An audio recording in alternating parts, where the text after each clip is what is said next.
as young footballers, of course, we always have to deal, with school and balancing football. The problem is we all hate school, right? We love football, but we absolutely hate school. But because we love football so much, we always ask ourselves, and I ask myself this. I know many people who have also asked themselves this. Why not dedicate myself completely to football, right? Completely disregard school and just focus on football. But I'm here to tell you that that isn't always the smartest choice. Because look, here's the reality. Only 4% of youth academy talent make it to top pro leagues, and even a smaller percentage actually stay pro throughout their career. So think about it this way. Out of 100 youth players, only 4 are going to make it pro. And then not even those full 4 will even go on to play pro their entire career. Less than those 4 will actually have a full-fledged career playing pro. So, and I say this because the odds are not in your favor. They're not in mine. They're not in yours. They're never in your favor, no matter who you are, unless if you have God-given talent and you're Lamine Yamal, odds are never in your favor. It's a tough business. It's a tough sport. And just like I mentioned, it's one thing to make it to the top. It's a whole other thing to stay at the top, right? So you have all these people that will go and make it pro, but do they actually stay pro? Most of them don't. Most people don't get the opportunity to make it pro. And like I said, even fewer actually get to stay as pros. That is how competitive this business is. And yet, so many young players I see want to dedicate themselves to football 100% at the sacrifice of school. All right. So understand that you have to play against the odds and that luck will be an important factor in whether or not you make it pro. And that's the truth, right? Whether you believe in luck or not, how I understand it, luck is a massive factor in determining one's success in football. Is it the only factor? No, of course not. You can work hard, have good habits, make the right choices, and all that will have a massive impact as well. Building networks, connections, right? But in many cases, luck does play, even to a small degree, does play a factor in determining one's success and one's opportunities in the game. I've been affected by luck myself in my career. Sometimes you just get unlucky. You can do everything right, it still just doesn't work. It happens. But because it does happen, it's something we have to understand and consider when we look to push to reach the upper echelons of the sport and dedicate ourselves 100% to this game. But if you want to play pro, by all means, go dedicate yourself to football. Make it a priority. But that doesn't mean you should drop out of school. And this is the thing I want to make clear. Go 100% on football. Dedicate yourself completely to it. But that doesn't mean you sacrifice school for football, right? If you're in high school, primary school, middle school, what have you, don't sacrifice your schooling to go pursue football. By all means, please go to school. And you can balance your schooling and your football, right? You can still go 100% with football and still have schooling inside of your life, right? And we can balance the two by making sure your training is done for the day before homework and studying, right? So after school, you go and do your training. Then after your training, then you go do your homework and you studying, right? Balance. If you have to read books for school and you get a choice for those books, then read books about football or self-help books that have applicable knowledge that will help you get closer to your goals. That's a way we can balance the two. Use lunch breaks to study match highlights. One thing I did when I was in high school was I'd be in the cafeteria with my lunch. Now on my computer, I'll just watch highlights and I'll just take notes.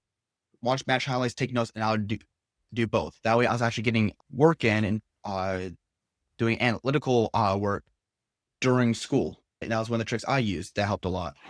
And if your school offers weightlifting classes or electives, then take those to get your gym time in. That way you're taking an hour of school and dedicating that hour to gym training. So there's ways, like these ideas here where we can balance the two and be able to have both in our lives and still 100% be focused and dedicated towards pursuing our football dreams without sacrificing school. Because, like I said, life isn't fair. And you should have a contingency plan just in case worst case scenario comes to fruition. Because, like I said, not everyone makes it in football. Not everyone makes it pro football. And if you don't have a career as a pro footballer, well, you kind of need school to work at any other job out there, right? And that's why high school is very important. High school, primary school, wherever you're from. At the very least, you have to finish high school, finish your primary school or secondary school. Like I said, life isn't fair, and you should have a contingency plan just in case worst case scenario comes to fruition. Say you don't make it to pro football and you need to find some other job. You don't have a high school diploma, then your options are going to be incredibly limited. And that's not a fun space for anyone to be in. It's not a fun situation to be in. So if you want to have options in your life, right, whether or not you make it to pro football, maybe you do, and you're retiring, but now you need to go find another work. Having that high school diploma gives you options. And trust me, you don't want to sacrifice high school and sacrifice that diploma, because that's only going to limit your options in the future. And like I said, that's just not a fun situation to deal with. All right. But many ask, what if it does not work? But what if it does? So this is a very popular quote that people use as an excuse to burn bridges and burn the boats to dedicate themselves to their pursuits. And in many ways, this is 100% true, and this is correct. And yes, when you have big ambitions, it's important to go all in and dedicate yourself 100%. Does this mean we actually start burning bridges and burning boats? Not always. I'm going to give you an example of why this could be very dangerous. I have this story of a footballer, and this is based off a true story that I've seen happen. So yeah, so the story is footballer, credible talent, he amazing player, youth player, phenomenal, right? American, went to Europe, had opportunities at not only La Liga clubs, but also La Liga 2 clubs. So he's getting a lot of insane opportunities for such a young age. He had it all. But what did he do? He left school to focus 100% and go all in on these opportunities to go play for, these clubs and trials and all these contracts. And so he pursued it, ditched school. And like I said, this was a top class academy player. The problem was he didn't understand the gravity of his decisions. And 5 months later, he went back home with nothing, right? No contracts, no more trials, nothing. So the lesson is, don't burn your bridges. It's not very smart. There's ways to go 100% in pursuing your ambitions without burning bridges. Sometimes it makes sense, but not always, especially when you're very, very young. I don't recommend it because you don't always know every little nuance to the choices that you make. In a lot of ways, it's like playing chess, right? So, you think a move is a smart move, right? Because you're going to, go, check another piece. Like in this example here, we have the knight moving to check the queen. However, what a lot of, beginning chess players realize, while they make a move that might check a valuable piece, they forget another piece that's just hidden in the background, right? And if you see in this example here, all right, you guys probably can't even see it, but there's a bishop that now has a free claim on that knight.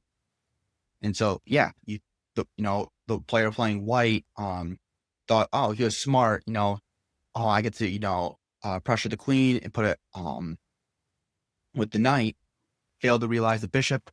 And guess what? That knight was his last piece on the board that the bishop's going to take. Black's going to win this game. And that's the thing, is when you were starting out, you don't always know the nuance and the gravity of your choices, right? You think you're making the right decision, but then some other factor or situation happens that you just didn't see coming. You didn't plan for it. And so you have to adapt. And that's why having options in having high school is important. It gives you those options to move and adapt according to circumstances that you face. But that's high school, right? That's primary, secondary, all of that. Let's now focus on university because that's a whole different story. All right. Particularly, um, well, if we want to have options, should we go to college or should we find some other alternative? And the answer to this is going to be different for different people. So that's why it's important to break it down.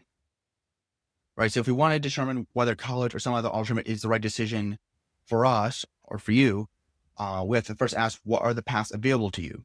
So on the left side, what paths can become available to you if you choose an alternative route to college? And then we also have to ask what paths become available if you do go to college, right? And from these questions, we can also ask what are the best and worst case scenarios of going with an alternative path, and what are the best and worst case scenarios of going to college. They both have pros and cons. So the benefits of college, right? You get play college football / soccer, depending if you call it football or soccer. But a lot of college football / soccer is competitive. There's a lot of great programs, great teams, good competition, at this level. There are opportunities to grow and prove yourself, of course, especially in USA where it's college sports are so rooted in athletics as a whole. It does open up a lot of genuine opportunities for players. You play D1, you have an opportunity to enter the MLS draft. But the problem with that, though, is only certain players from certain conferences and certain D1 like programs or schools actually have a real shot in the draft. Meaning, it's not enough to go play D2 or D3. It's not even enough to just simply play D1, right? You have to be at the right program in order to actually capitalize off entering the MLS draft. Otherwise, you're gonna have no luck of getting into that draft and actually finding opportunities with that. But if you do play at D1 at the right program, it is an option. You'll be more favored in the American League system. So in the American League, there's a big bias towards college players who have that college experience. So if you do go to college, well, that's going to definitely be your favorite if you do plan on staying or going to the American League system. If you wish to play beyond youth academy and have no interest in going pro, then college lets you play in a competitive environment while providing you an education for the career that you do want, right? So maybe you don't want to play pro, but you do want to play at a higher level. You think college is probably the best option for you. It's a great option then. You really had no desire to play pro. Go play college. You get that almost pro-like lifestyle, depending on the program, and you get to play, play in a great environment, have a good time, and just enjoy it. Maybe you do want to pursue pro, but you want the degree just in case because you do understand the probability of going pro, then maybe college is a good path for you. All right. But the downsides of college are your athletic career is now tied down to your academics, meaning if you're a great player, but you are just not good when it comes to academics, well, your poor academic performance is going to have a negative impact on your athletic career. If you're trying to go pro, you don't want your opportunities or your chances of going pro contingent on your academics, right? It makes no sense to me. I don't know why. If you want to go pro, why would you tie your academics? That's why I don't particularly like the idea of playing in college, just because now you have to deal with academics. Like say, if you're just not an academically person, it can have a massive impact on your athletic career as a footballer. Odds of playing pro get even slimmer if you're playing D2 or lower. That's kind of the rough reality. Like, if you're playing these lower divisions, 100% you can go pro, right? You can go play anywhere. That is true. But odds are lower, particularly if you want to play domestically in the US. Right? If you want to play domestically in the US, then playing at these lower levels can have a impact on that. Once you go overseas, Europe is so different, or like Australia or Asia, it's so different where you could be a D1 player or a D3 player and you can still go find opportunities in Europe. It's just different, but they also don't understand or really care about college football and college players. But if we're talking about, domestic leagues, then yeah, playing those lower divisions can offer slimmer options and opportunities beyond college. Only D1 get real pro opportunities consistently, particularly at top D1 programs when it comes to like USL Championship and MLS. Only top D1 programs get those sort of opportunities. Everyone else has to scrap and start from the bottom, climb their way up. And that's just the reality of the US system. Yeah, and like I said, it's not even enough to be D1. You have to be in the right conference and at the right school with a good program. So it's, like I said, college, it's very nuanced when it comes to college football / soccer when your goals are to play in Europe or play professionally, domestic, what have you. So if you're not a D1 player yet, then your aim needs to be to transfer to a D1 program, ideally by junior year. So if you are playing in D2 or lower, but you want to have the best odds of playing overseas or playing professional, then you need to go from that smaller program, that D2 whatever program, and get to a good D1 program, ideally as soon as possible, but make sure the timing is right and makes sense for your career. However, ideally by your junior year, that's when it really counts, because you want to have those 2 years as an upperclassman in that D1 program. The last downside is you spend 4 years of your best football years playing college instead of playing for a U19 or U23 side for an academy or a club. So your early 20s are phenomenal years, to be playing football. But when you go to college, you're tied down for those 4 years playing college. Whereas other players might take those, their early 20s, late teens, early 20s, and go overseas or find other opportunities. So you got to be careful when deciding if college is the right path for you as a footballer, because once you're locked in for about at least 4 years until you drop out. I mean, I guess you could drop out if you really found like a pro opportunity or something like that. The problem with that though is now your odds are you're probably going to debt for no degree, which I don't think is necessarily smart. You gotta see all the nuance and see the big picture and really think through and strategize to determine if college is the right path for you. But there's always alternatives such as full-time amateur or semi-pro, U19 or U23 club academy teams, or even going to an international academy overseas, one that's either private or club tied. The benefits to these alternatives are you want to balance your time between studying and football. This is where you get to fully dedicate yourself to football outside of maybe some like part-time work to make money. You could put more of your focus into football. Like I said, you can get into Europe quicker. And that's a big benefit, especially if you want to play overseas or play professionally. Europe is the holy grail of football. So if you want to get there faster, by all means, pursue alternatives instead. You can better maximize the early years of your football career. This is true. You're not tied down to a school, right? You're not tied down to anything. You just get to go play football. And because you have more opportunities by pursuing alternatives, you can really maximize those early years. If you have the talent to go pro soon, then this may be the best path, because this will get you into pro quicker under the right circumstances, right? So if you are a very talented player who truly has pro potential, unless if you for some reason want to go utilize the MLS draft and go to the MLS, then maybe D1 college is the right path for you. Otherwise, if you're at this level of talent, right, where you're just insanely talented, and odds are you are going pro, it might just be best to pursue alternatives such as like going to Europe at a younger age, right? Just go to Europe, go play for a first team or a high level academy, and just go be a part of that environment instead of thinking about college. The time you would have to dedicate to college studies can then be allocated to making money, right? Such as a part-time job that fund your football ambitions. If you are playing, at a level such as academy or amateur where you aren't going to be getting paid yet for football. The downsides of these alternatives are they be insanely competitive, but to be fair, also college can be. Limited opportunity in the US because we don't have many amateur leagues, and a lot of those leagues just don't get many scouts or recruiters. So if you're playing in like USL2 or UPSL, there's not a whole lot of opportunities inside of those leagues to network uh, and meet people that can help you level up your career.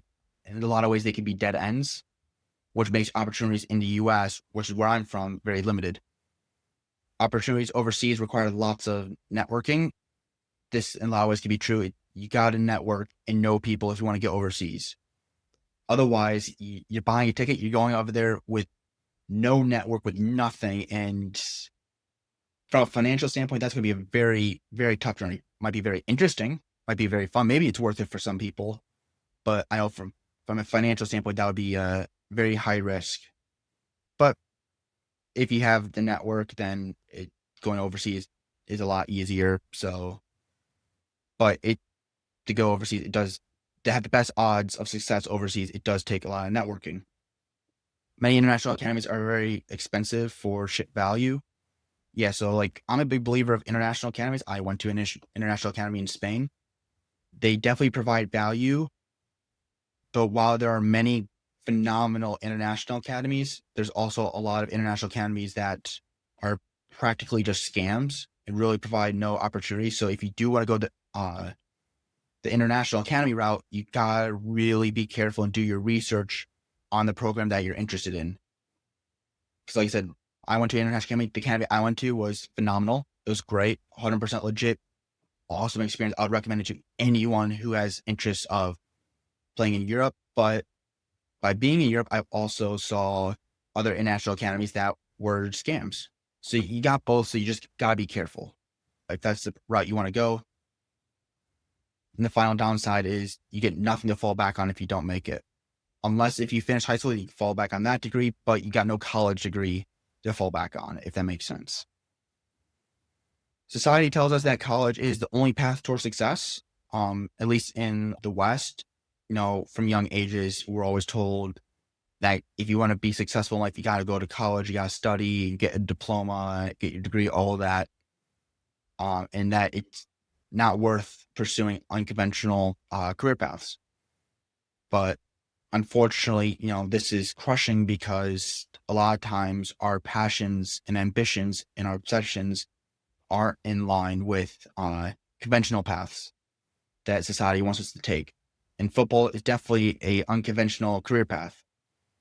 And thus it will take unconventional methods to achieve our ambitions in football. But in my opinion, if you truly are obsessed and passionate about football and living, and living a life that's revolves around football, yeah, you can't go with what society tells you. You got to take a lot of times those unconventional paths and really, focus and go all in on it. Again, do so strategically, carefully, right? Don't just take a leap of faith, but actually be smart about it, like such as finish high school, then, go focus on your next steps. But as long as you're careful and you think through things and you strategize and you plan, then yeah, by all means, go all in on football if that's truly what you're passionate about. Because like I said, nothing else. If you finish high school and then you go try pursuing a career in football and it fails, all right, you'll have a high school diploma to rely on. And then with that high school diploma, you could go pursue, alternatives. So whether you go university or go with some alternative route, both are good. Both have their merits. Both have their pros, their cons, upsides, downsides. And they're going to cater to different types of players. And only you can determine which route is going to be the best for you, whether you want to go to university or find an alternative path. So to recap, please finish high school. Trust me, you want to finish high school. And nothing else when it comes to school, just finish high school. Then you can go weigh the pros and cons of college. And if you're going to weigh the pros and cons of college, then you can understand your alternatives to college. If you're already in college, then seriously weigh your options and plan carefully the best path going forward for your career. So if you're already in college and maybe you're debating whether you should drop out to, focus 100% on football or not, seriously weigh your options, because by dropping out, not only are you giving up a career, but whatever your student debt you're currently in, if you have any, is still going to stick with you. So that's a very serious decision that you got to think through. College can lead to real football opportunities, but it can always trap you and kill your opportunities. And that's why college can be risky for footballers to want to go play at those high levels, whether it's like Europe or professionally, because college, there's a lot of opportunities in college, and it can present real opportunities to some players, but then with other players, it can actually trap them and kill their potential. So, like I said, you gotta really think through it and be diligent on what path you want to go with and what you want to choose to do.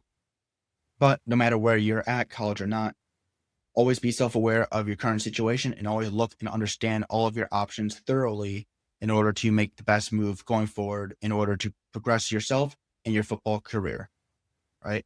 And that is kind of the big idea. Whatever you choose to do, plan, be strategic, think through it, right? Don't just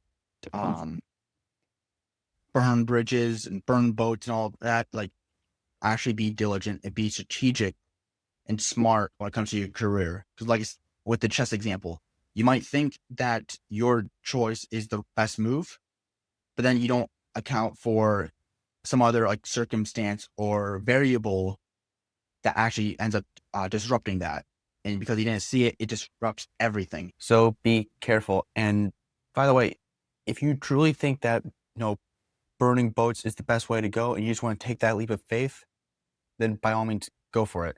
The point of this video simply is to think of it like chess. Think through all your options, think through them thoroughly, and once you've truly looked at all of your options, then determine what's the best path for you, whether it's being careful and strategic or taking that leap of faith. At the end of the day, look through your options and determine what is the best path for you.